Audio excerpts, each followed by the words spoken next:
Shalom, sou a Bispa Renata da Igreja Ministério Casa de Oração e eu quero compartilhar com você uma palavra que está no Salmo 118, capítulo 1, que diz assim: rendem graças ao Senhor, porque o seu amor dura para sempre. Ora Israel, rendei graças ao Senhor, porque o seu amor dura para sempre. Eu quero falar de dois posicionamentos, de um coração grato e de um coração ingrato. Uma pessoa ingrata, ela nunca consegue reconhecer aquilo que a pessoa fez em benefício a ela, ou seja, numa atitude afetiva, seja numa atitude profissional, seja qual for a forma, ela sempre vai ter um argumento, ela sempre vai ter um pensamento: poderia ser melhor, poderia não ser de plástico, poderia não ser esse presente, poderia não ser essa situação. Ela reclama de tudo.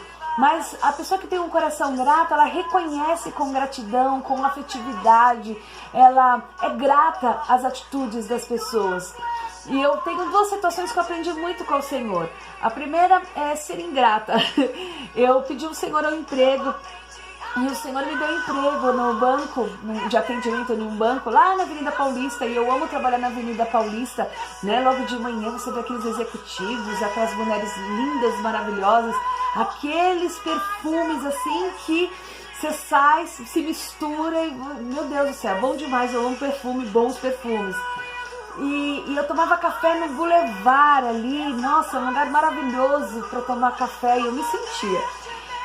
Só que com o tempo dentro daquela empresa eu comecei a entrar nas falácias dos funcionários, dos colegas. E os colegas sempre reclamavam, falavam que o ticket de refeição era o XL, que era uma porcaria, que a assistência médica daquela empresa também não prestava, que aquela empresa não prestava, que eles estavam mandando currículo, que eles não aguentavam mais trabalhar naquele lugar, que eles não viam a hora de sair daquele lugar. E em suma, nos 15 minutos que nós tínhamos de lanche, nós íamos para o último estágio daquele prédio e era conhecido como fumódromo. E todo mundo ficava ali falando palavrão, fumando e reclamando sempre da empresa, sempre falando alguma coisa contrária àquele lugar. E eu não fumava e não falava palavrão, mas eu estava no meio das falácias. E isso desagradou o coração de Deus. Até que um dia, sabe aquele dia que você está muito legal, muito feliz e descontraída, tudo, e de repente vem um homem e diz assim: você é Renata Peixoto? Eu disse: sim. Olha, quando eu terminar, você vai naquela salinha ali que eu quero falar com você. Eu falei: tá bom então. Mas passou tudo pela cabeça, menos do que eu viria a saber logo após. E aí quando eu cheguei naquela sala, ele disse que ele era um dos funcionários do RH e que ele estava me comunicando que a empresa não precisava mais dos meus serviços. Eu pirei. Andava por aquela Avenida Paulista, eu não sentia o chão, eu via aquelas pessoas, eu via aqueles carros indo e vindo, eu não sabia se eu ia pra frente, se eu ia pra trás, o que eu ia falar pra minha mãe quando eu chegasse em casa. Era um período que eu precisava muito desse emprego, eu precisava muito desse salário. E enfim, quando eu cheguei em casa, eu falei pra minha mãe e comecei a mandar currículos. Comecei a mandar currículos para várias empresas, procurando, comprando jornal para baixo e para cima e nada. Às vezes eu saía de alguns lugares em entrevista me sentindo muito mal, porque eu percebia que as pessoas que estavam ali concorrendo comigo, elas estavam muito mais preparadas em tecnologia, em tantas outras coisas do que a mim. E eu tomei um susto, porque eu passei muitos anos dentro de uma empresa, né? Então assim, quando eu fui para o mercado de trabalho de novo, eu vi que estava tudo muito obsoleto o que eu fazia. E aí eu voltava para casa, como se não bastasse, comecei a engordar muito, perdi praticamente todo o meu guarda-roupa.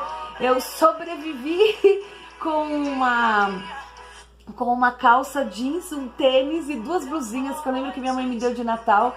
Foi o que eu passei mais um ano nessa situação, assim, mais um ano clamando, e eu sempre estava nas consagrações, sempre estava ali na igreja da minha mãe, que tinha oração pela manhã, clamando com as irmãs, até que quando eu vi que não tinha mais jeito para minha vida, ou era eu ou era Deus entrando, eu não sei mais o que eu iria fazer. Já tinha pedido para amigos, e enfim, e até que o dia que eu reconheci ao Senhor, o tamanho da ingratidão que eu fiz com ele, porque eu pedi para ele um emprego, ele me deu, e eu simplesmente me queixei, eu ridicularizei aquele lugar, e enfim, eu humilde, pedir perdão ao Senhor e reconhecer. E um dia, num desses jornais de domingo, né, eu e minha irmã, nós vimos um anúncio que dizia assim, que havia uma empresa que estava recrutando pessoas para um atendimento que tivesse noções em espanhol e inglês. E aí a minha irmã, você vai, seu perfil, você adora espanhol. Eu disse, Marta, mas eu não falo espanhol. E ela disse, não, mas você tem noção de espanhol, tá aí falando, noção de espanhol. E aí eu, encorajada pela minha irmã, eu fui. E quando eu cheguei numa sala maravilhosa, e o recrutador perguntava assim, né, para aquelas pessoas, como que você fala espanhol? Ah, minha avó é espanhola, eu falo desde pequena. Outra, não, eu fui pro Uruguai, passei 6 meses. Aí outra, não, acabei de chegar na Espanha, tava 1 ano na Espanha. E eu fui me esconder no meio do povo, porque eu disse, meu Deus, eles vão perguntar como que eu aprendi o espanhol, né? E eu aprendi trabalhando numa empresa há muitos anos, o dono era uruguaio, os clientes eram muito da América Latina, então eu tive que aprender a falar coisas simples, mas falava em espanhol. Depois eu fiz um curso básico em espanhol, mas não dava para competir com aquelas pessoas. E eu lembro que quando eu saí daquele lugar, eu liguei pra minha irmã, liguei aqui pra casa e eu chorava. Eu falava, meu Deus, eu só tô sendo humilhada, que humilhação que eu passei. Porque aí também a gente, né, tá nesse momento de sensibilidade, a gente aumenta tudo muito, né? E aí a minha irmã, não, tô vindo pra casa, calma, você não sabe. E no meio do caminho essa empresa me ligou, me comunicou que eu estava no perfil para trabalhar na empresa, na Varig. E aquilo assim, comecei no outro dia. Era um atendimento do Smiles, de milhas, e eu assim amei, e eu tava diferente, não tratei mais como eu fiz naquele banco, tudo eu dava graças, eu orava na minha posição, eu tinha forças, eu tinha essa disponibilidade de pleitear até por algumas coisas assim, com os passageiros. E ia para os meus 15 minutos também de lanche, já não era mais um fumódromo, era uma sala maravilhosa, só que tinha uma televisão imensa, assim, com a MTV, só falava de sexo, droga e rock and roll, e as pessoas ali, a mesma falácia, as mesmas reclamações, e eu comecei a agradecer ao Senhor. Quando vinha um lanche assim, eu dizia, Deus, eu abençoo, Senhor, esse lanche. Quando eu via os funcionários reclamando, eu dizia, Senhor, como o Senhor disse para o teu pai, né? Não escuta o que eles estão dizendo, Senhor, porque eu havia passado por aquela situação terrível e eu não queria nem para aqueles que não conheciam o Senhor Jesus. E aí um dia, nessa central de atendimento dos bairros, após, assim, tinha de reserva. E eu ficava olhando, era tudo muito louco, não tem outra palavra. Porque os atendentes ficavam em pé, um falava espanhol, outro falava inglês, o outro falava em português, e eles começavam a fazer a rota dos passageiros. E eu ficava assim com admiração, gente, como que faz para estar naquele lugar? E aí as pessoas assim, não, nós nunca vamos estar ali, porque ali são os Varigs de muitos anos, e a Varig já vinha passando por esse processo de reforma, de se segurar no mercado, enfim. Então aquilo era uma impossibilidade para a minha vida. Mas eu estava ali agradando ao Senhor. Nessa época eu também estava fazendo o meu curso de teologia avançada para pastores, e aí eu saía de lá correndo, ia estudar, e era uma correria, e eu agradecia ao Senhor por tudo. E um dia eu estava no refeitório, estava comendo meu lanche, de repente uma moça entra, abre aquela porta de vidro e fala assim, Renata Peixoto. Eu falei, meu Deus, você é mandada embora. Aí eu olhei pra ela, falei, sou eu. Ela, você aceita o desafio de ir pra reserva? Aí eu? Aí ela disse assim, é você. Ah, queridos, eu disse, eu quero. E ela disse, a partir de amanhã vai para o aeroporto de Congonhas, seu treinamento começa lá.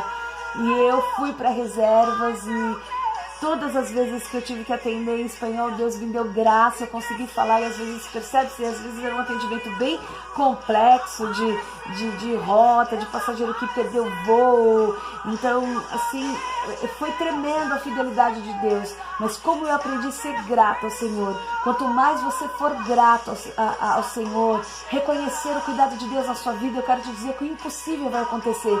Como para mim era impossível, como aqueles funcionários, até o meu supervisor naquela época, ele disse, é impossível alguém daqui do Smiles estar lá na reserva. Mas eu quero te dizer que o Senhor me colocou na reserva, e eu assim, a minha alegria era tão grande porque eu me apaixonei. Hoje eu já nem lembro muito mais como, assim, é tanto tempo, mas eu quero te dizer que foi um tempo muito bom para minha vida. Eu não lembro, não sei mais como fazer reserva, mudou tudo, muita coisa, né, no âmbito de aviação, mas eu quero te dizer, o meu aprendizado eu nunca mais vou esquecer. E eu quero compartilhar, quis compartilhar isso com você, porque talvez você esteja passando um estágio da sua vida que você está reclamando da sua casa, do seu casamento, dos seus filhos, da sua vida financeira, da sua faculdade, da sua escola. Eu não sei, mas eu quero te dizer que se humilha diante de Deus.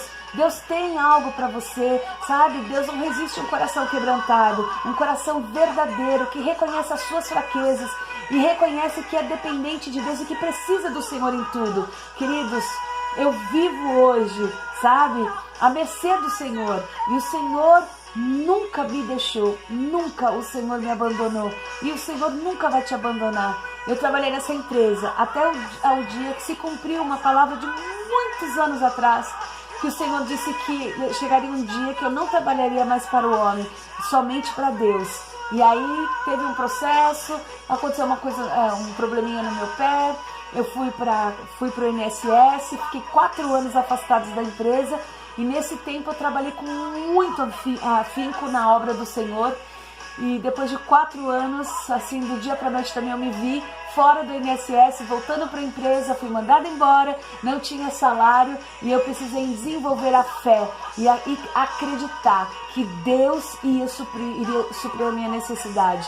E até hoje o Senhor já fez tantas coisas, meu Deus do céu, acho que levaria horas e horas para eu dizer tantas coisas que o Senhor trouxe à existência e que não existia para que eu vivesse. Então, tenha esse aprendizado na sua vida. Você vai sobreviver diante dessa situação.